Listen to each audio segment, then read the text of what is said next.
क्या कमाल की बात कही है ना किसी ने कि किन्हीं दो लोगों की लड़ाई में अक्सर तीसरा फ़ायदा उठा जाता है। इसका सटीक एग्जाम्पल अभी के पॉलिटिक्स में देखा जा सकता है। सभी लोग हिंदू मुस्लिम, राम अल्लाह, खुदा भगवान, हिंदू राष्ट्र, मुस्लिम राष्ट्र कर रहे हैं और इनके बेवकूफ़ी का फ़ायदा कुछ अनपढ़ नेता उठा रहे हैं।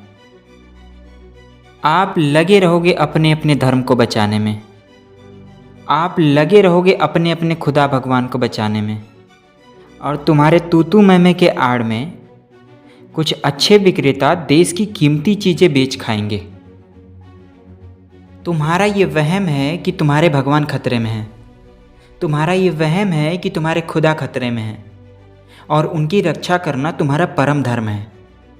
अरे मत भूलो कि जिसने पूरे संसार की रचना की है, जिसकी पूरे ब्रह्मांड पे एक साथ नज़र लगी रहती है, उसको तुम्हारी रक्षा की कोई ज़रूरत है। और मज़े की बात यह है कि उसको कोई खतरा ही नहीं है। बस ये कुछ धन के पुजारियों ने अफवाह फैला रखी है कि भगवान और खुदा खतरे में हैं। अरे क्यों होंगे खतरे में? जिन्होंने हम और आप जैसे तुच्छ प्राणियों को बनाया है, क्या कभी वो खतरे में हो सकता है? कभी नहीं। मैंने खेतों में किसी पॉलिटिशियन के बेटे को पसीना बहाते नहीं देखा है। मैंने सीमा पर किसी पॉलिटिशियन के बेटे को लहू बहाते नहीं देखा है। मैंने कभी किसी गरीब के बेटे को विदेशों में पढ़ाई करते नहीं देखा है। बस ये लड़ाते रहेंगे और हम और आप लड़ते रहेंगे, वो भी बिना किसी सर पैर की बातों पर, जिन बातों का कोई अस्तित्व ही नहीं है।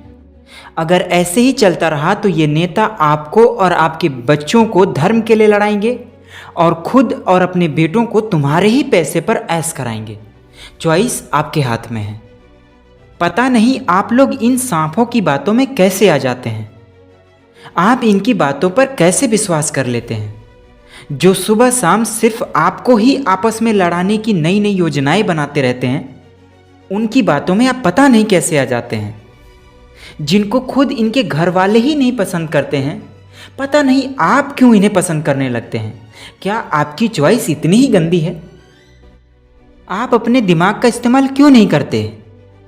आप क्यों नहीं समझते कि ये कुछ अनपढ़ नेता आपको और आपके बच्चों के भविष्य को एक ऐसी खाई की तरफ ले जा रहे हैं जिसमें गिरने के बाद वापस आने का कोई रास्ता नहीं है? आपको इतनी सी बात क्यों नहीं समझ में आती है? इनकी चिकनी चुपड़ी बातों में आप कैसे फंस जाते हैं, मुझे ये बात समझ में नहीं आती। क्या विडंबना है हमारे देश की कि एक छोटे से जिले को चलाने के लिए देश का सबसे टफ एग्जाम आईएएस क्लियर करना पड़ता है। दिन रात एक करनी पड़ती है। कितने पड़ाव होते हैं इसमें, कितनी क्राइटेरियाज होती हैं, तब जाकर के एक छोटा सा जिला मिलता है चलाने को। परंतु एक देश चलाने के लिए ऐसे एग्ज़ाम की कोई ज़रूरत नहीं है। अगर आप अनपढ़ भी हैं तब भी आप मेंबर ऑफ पार्लियामेंट हो सकते हैं। कोई आपकी डिग्री नहीं पूछेगा, कोई आपका इंटरव्यू नहीं लेगा, किसी प्रकार का कोई भी एग्जामिनेशन नहीं होगा। और अगर आपके पास मैट्रिक की भी डिग्री नहीं है ना, तो भी आप गवर्नमेंट का फ्री में लाखों का पैसा उड़ा सकते हैं।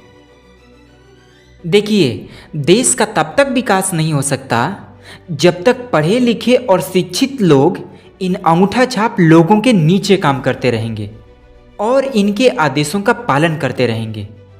यही तो हो रहा है ना। एक आईएएस अधिकारी जिसके पास इतनी इफिशियंसी है कि वो अकेले पूरे देश को चला सकता है और अच्छी तरीके से चला सकता है, वो किसके नीचे काम कर रहा है? ऐसे लोगों के जिन्हें अपना घर भी अच्छी तरीके से चलाना नहीं आता। ऐसे तो नहीं होगा देश का विकास।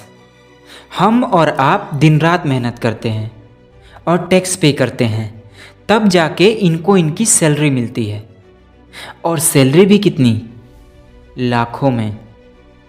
और ऊपर से महंगाई भत्ता, आपातकालीन भत्ता, मेडिकल फैसिलिटी, फ्री का होम, फ्री की गाड़ी। किस काम के लिए?